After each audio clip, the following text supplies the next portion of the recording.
Around 2 years after finishing a weight loss program, the majority of people will gain more than 50% back of what they lost. When I first began my weight loss journey, I experienced this exact thing. I had many of these phases of losing weight and then regaining it. It was this constant back and forth. But for about the past 6 years now, not only have I been successful at maintaining my weight loss progress, but I also feel like now I have more control than I ever did over my weight, to where losing or gaining weight now for me is intentional. So why is it that most people who lose weight end up gaining it back? This video is going to be all about that exact topic. I'm going to dive into why this happens and exactly what we can do to maintain weight loss progress.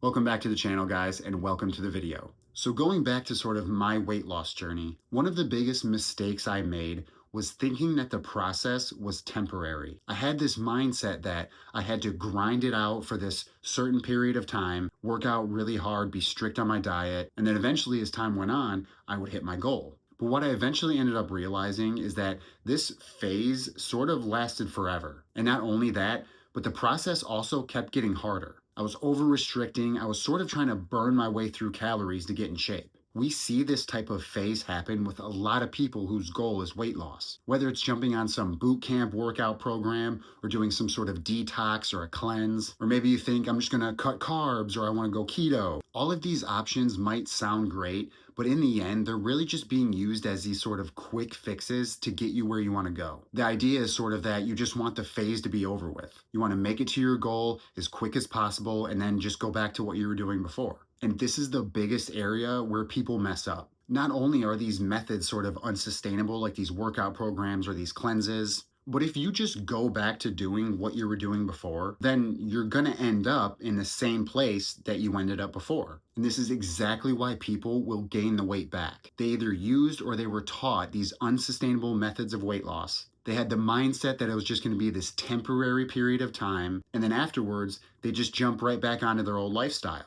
In order to be in shape, to stay in shape, to be healthy, various aspects of fitness and health need to be a part of our everyday lifestyle, not just something that we do for a little bit of time and then stop, but we're talking day to day, week to week, month to month, throughout life. So maintaining weight loss is not about how to sort of shortcut your way there and get results as fast as possible, but in order to actually lose the weight and keep it off, it's going to come down to behavior and habit change. Changing and shifting the habits and behaviors you had into the habits and behaviors of the person that you want to be. The everyday little things and behaviors that we do that will add up over time to the bigger change. So the transformation is going to come from shifting those behaviors. And then the maintenance is going to come once those behaviors and habits are sort of cemented into your routine. So the question then becomes, how do we shift our behaviors and our habits to get to where we want to go? And to be able to cement this transformation into our lifestyle. First and foremost, ditch the unsustainable methods. No workouts that you hate and can't maintain for more than 2 weeks. No crash diets or keto. No cleanses or detoxes. Because again, the habits that we build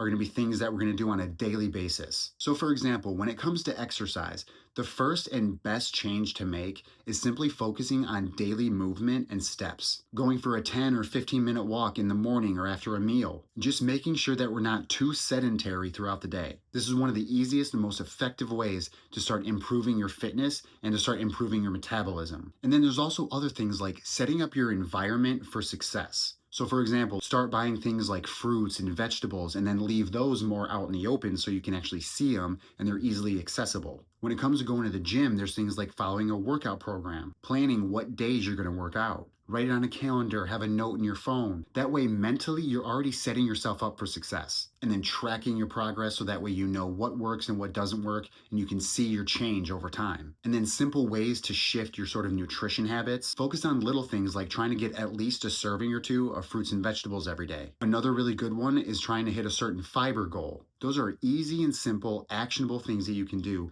to help kickstart this behavior and habit change. Now, of course, habit change doesn't happen overnight and it doesn't even happen in a week. There's that idea that it takes 21 days or about 3 weeks to actually change your habits, but this isn't entirely true. This is mainly dependent on the person and the habit. Some people can pick up habits really quick.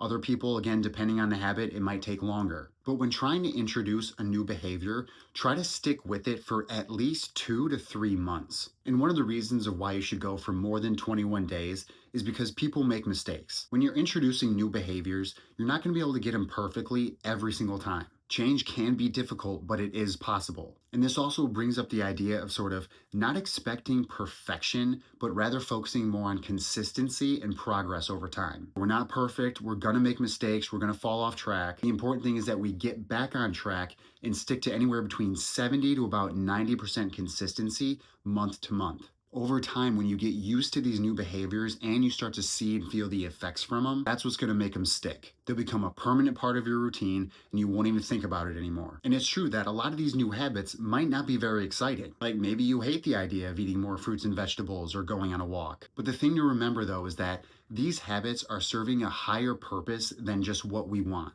So think of something like brushing your teeth, for example. This is something we do on a daily basis, even though we might not want to. It might not be the most exciting thing, but yet we do it anyway. And that's because, again, this activity serves a greater purpose than just what we want. As you develop these habits more, you'll learn to sort of just go on autopilot and just get them done.